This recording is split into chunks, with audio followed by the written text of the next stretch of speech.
नमस्कार। आज मैं एक यात्रा पर हूँ। महीना है जून का और साल है 2021। जी हाँ, वह समय है कोरोना काल, जिसे पेंडेमिक भी कहते हैं। तो तैयार हैं मेरे साथ चलने के लिए? यह सत्य है कि इस कोरोना ने हमें समाज से, अपने रिश्तेदारों से दूर कर दिया। वही हम घर में बंद पड़े डिप्रेशन के शिकार भी हो रहे थे। बड़े बुजुर्गों की स्थिति और भी गंभीर थी। अपनों की राह देखते देखते मानो उनकी आंखें पथरा गई थी। छोटे बच्चों की भी स्थिति वही थी। लेकिन सबसे ज्यादा जो इस पेंडेमिक में प्रभावित हुआ वह है ये टीनएजर बच्चे, क्योंकि ये बच्चे ना तो इतने छोटे थे कि जिन्हें हम बहला फुसला सके और ना इतने बड़े वह परिस्थिति की गंभीरता को पचा सके।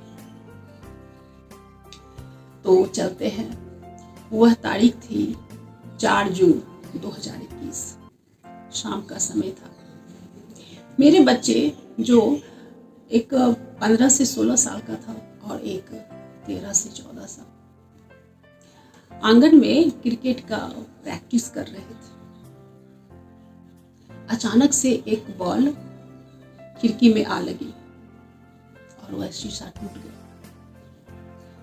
हस्बैंड गुस्साते हुए अपने कमरे से निकले। पीछे पीछे मैं भी आई कि कहीं बच्चे पे हाथ ना उठा दे।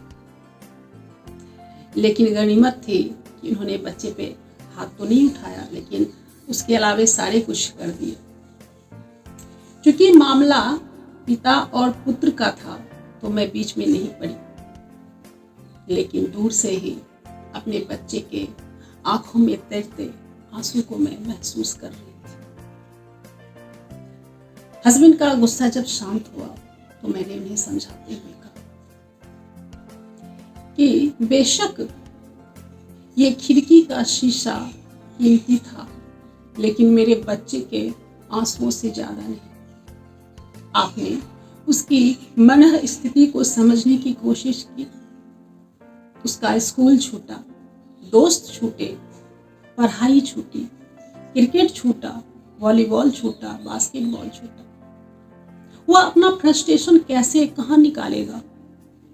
इस पेंडेमिक ने उसके पंख को तो कतर ही दिए और हम उनके कतरे हुए पंखों को फरफराने भी नहीं दे रहे।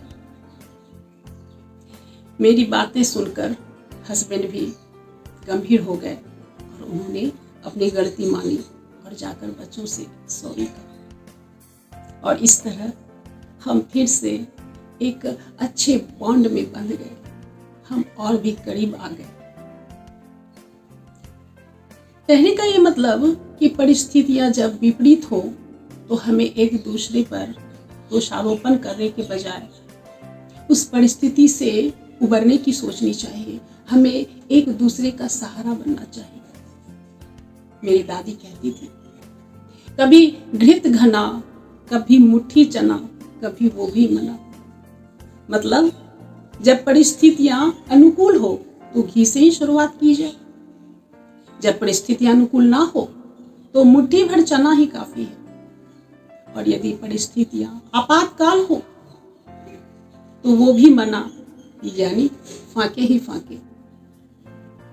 आज इतने वर्षों के बाद मुझे उनकी बातें याद आई, क्योंकि मैंने अपनी दादी को हमेशा परिस्थिति कैसी भी हो स्टेबल रहते हुए देखा था।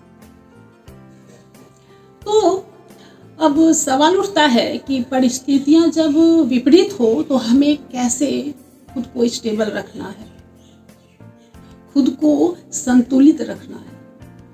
तो मेरे विचार से उसका एक ही मूल मंत्र है, प्यार बांटते चलो, प्यार बांटते चलो। प्यार यानी पॉजिटिविटी। मैं अपने अनुभव के आधार पर कह सकती हूँ कि जो आदमी पॉजिटिव होगा, सकारात्मक होगा, उसे कैसे भी परिस्थिति में आप डाल दीजिए, वहां से वह कुछ ना कुछ हासिल करके तो वापस आएगा ही आएगा। रामचरितमानस में तुलसीदास जी ने कहा है, धीरज धर्म मित्र अरुणारी,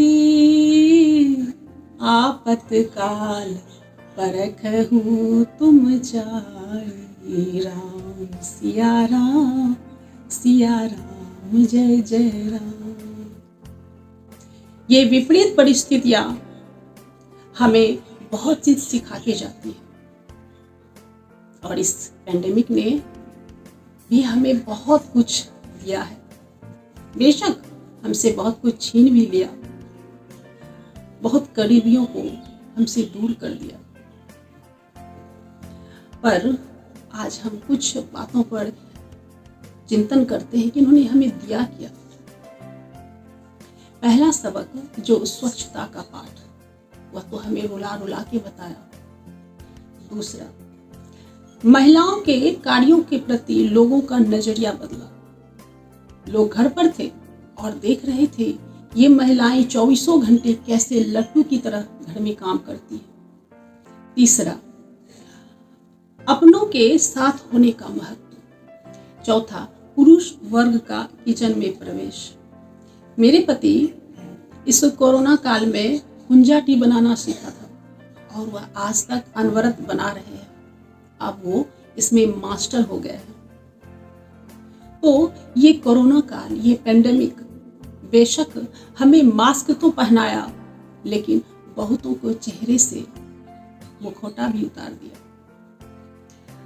तो इस कोरोना ने बेशक हमसे बहुत कुछ छीना, लेकिन बहुत कुछ देकर भी गया।